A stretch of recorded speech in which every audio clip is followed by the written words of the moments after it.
sommes les étudiants en Tourism Management. Nous sommes aujourd'hui dans la capitale de Port-Louis. Alors suivez-nous.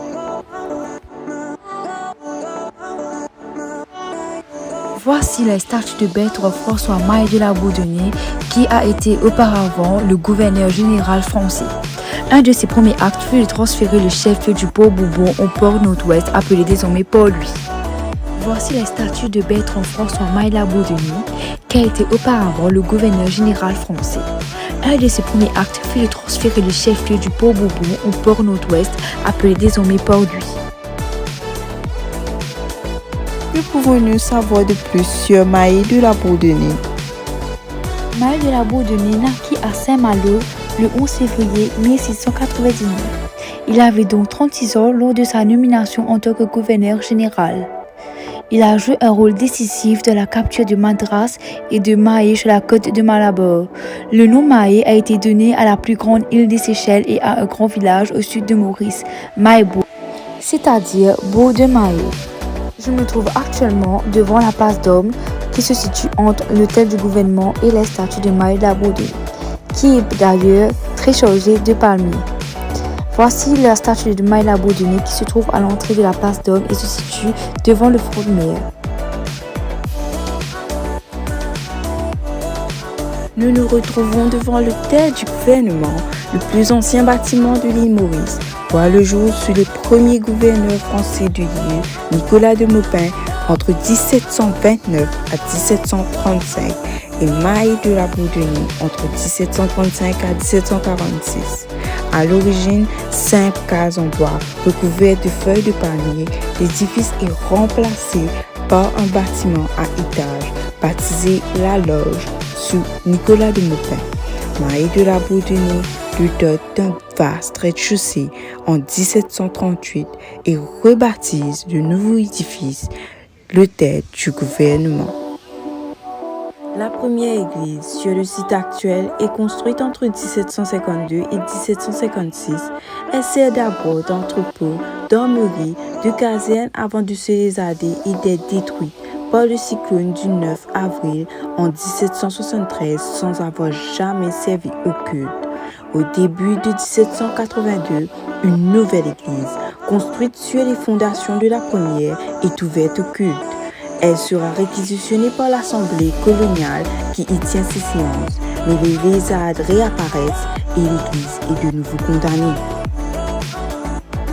Le culte catholique fut d'abord célébré dans une simple hutte construite sur l'emplacement occupé aujourd'hui par la Mauritius Commercial Bank.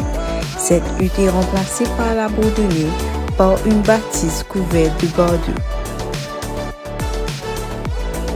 Et oui, nous nous retrouvons à Trop-Fanfaron, où là, Maé de la Bourdonnais aménage la rade en un port de relâche dont l'importance s'intensifia au fil des années. Il y créa un important chantier naval convenablement équipé. Les vaisseaux y firent escale pour être adoubés, barques, navires, marchands et bâtiments de guerre furent construits de toutes pièces et armés sur place afin de prendre part aux expéditions commerciales ou militaires sur la mer des Indes et jusqu'en Inde. Les travaux portuaires progressent à vue d'œil dans les années 1780 sous la direction du chevalier de Tromelin.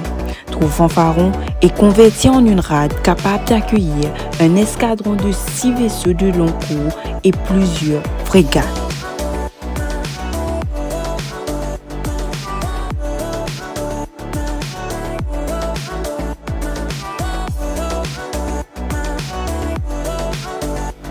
Alors voici le moulin à vent connu comme l'observatoire. Alors venez, nous allons découvrir plus. Voici l'entrée pour accéder au lieu.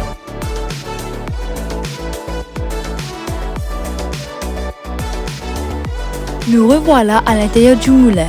Allons découvrir. Alors, ce moulin moderne datant des années 1990 est la reconstruction du plus ancien moulin de l'île Maurice érigé en 1736. Le moulin à vent était en voie de construction lors de l'arrivée de la Bourdonnais. Construit en maçonnerie et de forme heptagone et en tour rond de 18 pieds de diamètre et de 24 pieds de hauteur. Il était protégé par une batterie appelée batterie du moulin et monté de 11 pièces de canon. Cette tour existe encore aujourd'hui et se trouve dans l'enceinte du bureau du port où elle sert de sémaphore. Nous pouvons voir la signature de Marie de la Bourdonnais intacte.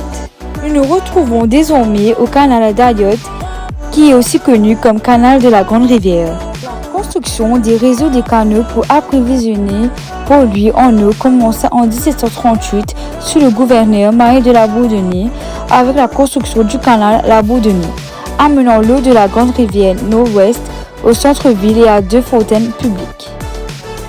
Ce canal de 2422 mètres de longueur construit en pierre, briques et maçonnerie fait partie d'un réseau de canaux construits au XVIIIe siècle et au début du XIXe siècle pour alimenter la ville de produits en eau.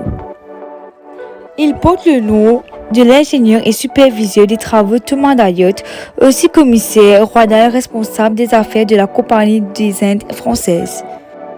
L'hôpital militaire construit en juin 1740, ce bâtiment est l'une des premières édifications majeures de l'administration du gouverneur Marie de la Bourdonnais.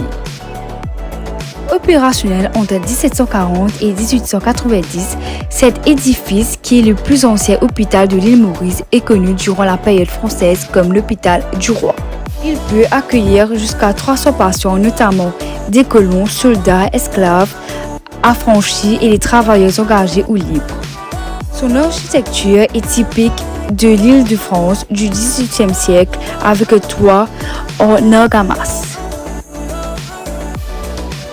La construction des casernes démarre sous la Bourdonnais et se poursuit de manière agressive sous le gouverneur des Forges-Boucher en 1759 et 1767. Les casernes servent aux recrues venant de France en route pour renforcer les troupes françaises en Inde. Les édifices faisant partie des casernes sont construits vers 1760 pour répondre aux besoins publics et privés. Suivant un plan ambitieux, le bâtiment à étages à l'extrémité ouest de la rue des Chartres sont utilisés par l'artillerie française. La forge de l'armée a laissé la place aux cellules et à l'unité policière s'occupant de la circulation routière.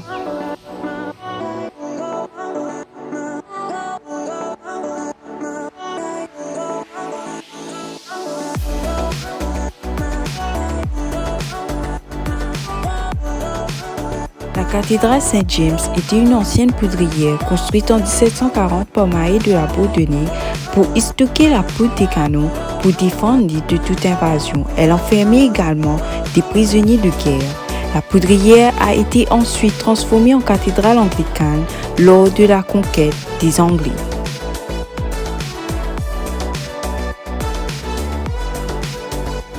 Le champ de Mars, terrain de manœuvre à l'époque coloniale, la place d'Homme et le champ de Mars occupent les deux extrémités de Port-Louis. La première face à la mer et le second au fond dans l'amphithéâtre constitué par la chaîne de Moka.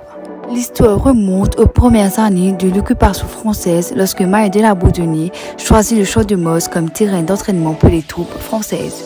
Finalement, nous sommes arrivés à la fin de notre découverte.